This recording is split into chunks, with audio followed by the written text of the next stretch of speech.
Watch the image on your screen closely. We've got a quick question for you about these two squares. True or false? This top one here is a darker gray than the bottom one.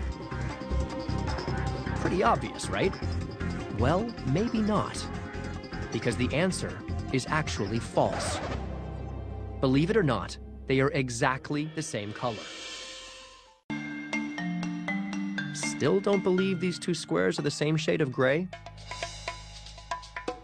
This man, experimental neuroscientist Bo Lotto, is going to show you why your brain is constantly being fooled by what it sees.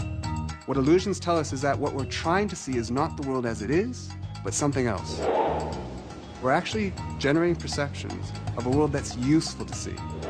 And that useful perception doesn't actually have to correspond with what's actually there. All right, well, look at this cube here. What if I told you that those two surfaces are exactly the same? Would you believe me? I wouldn't. Okay, come on up. Okay?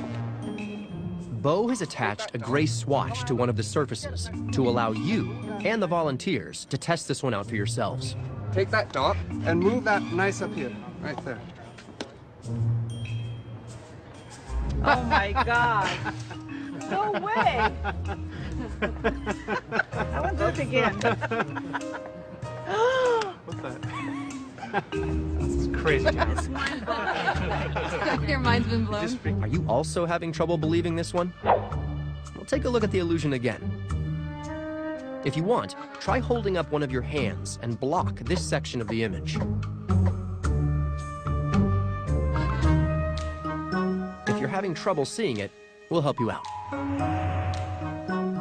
Crazy, right? Different? Same. It's freaking me out, dude. What's going on?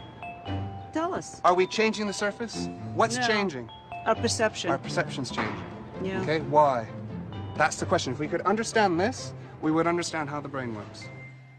Your brain's using its past experience to generate its perceptions of the world. And so the brain looks at this image and it says, ah, this surface is in shadow. Okay? If this surface were actually in shadow and returning the same amount of light to your eye as this surface, which seems to be in light, this would actually have to be more reflective. There's less light hitting it, but the same amount is hitting your eye as this one, right? And so that's why you see it as lighter. Was that confusing? Let's simplify this. Bo is saying the gradients and shadows he's painted here give your brain clues that the top is a well-lit gray surface and the bottom is a poorly lit white surface. Clues your brain trusts because of your past experience with shadows.